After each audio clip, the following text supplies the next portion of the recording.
आओ भक्तों, आज मैं तुम्हें करवा चौथ के बारे में एक कथा सुनाना चाहूँगा।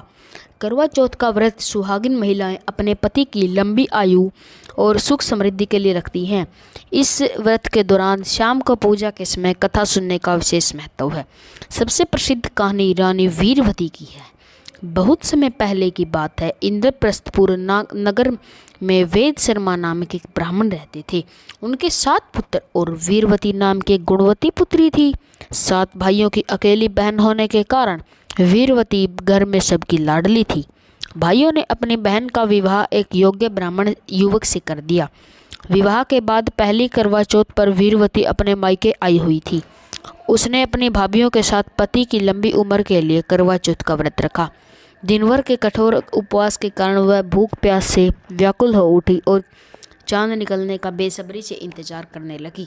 अपनी प्यारी बहन की यह हालत उसके भाइयों से देखी नहीं गई। उन्होंने अपनी बहन का व्रत जल्दी तुड़वाने की एक तरकीब सोची। एक भाई नगर के बाहर एक पीपल के पेड़ पर चढ़ गया और एक छलनी के पीछे दिया जलाकर रख दिया, जिससे ऐसा प्रतीत होने लगा जैसे चांद निकल आया हो। फिर भाइयों ने आकर वीरवती से कहा, देखो बहन, चांद निकल आया है। अब तुम अर्घ्य देकर भोजन कर सकती हो। अपनी भाभीियों द्वारा आगाह किए जाने के बावजूद कि यह असली चांद नहीं है, वीरवती ने भाइयों की बात मानकर उस नकली चांद को अर्घ्य दिया और अपना व्रत तोड़ लिया। जैसे ही उसने भोजन का पहला कौर मुंह में डाला, उसे छींक आ गई।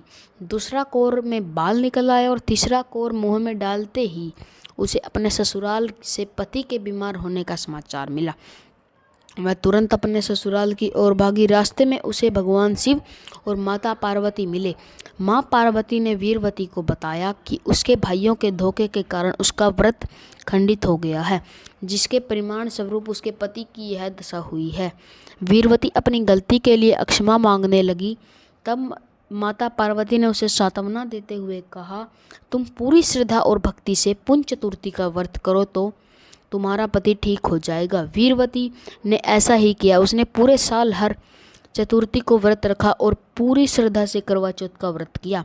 उसकी भक्ति और तपस्या से प्रसन्न होकर चौथ माता ने उसके पति को जीवन दान दिया और उसके परिवार को सुख समृद्धि से भर दिया। माना जाता है कि तभी से करवा चौथ का व्रत करने की परंपरा शुरू हुई। धन्यवाद।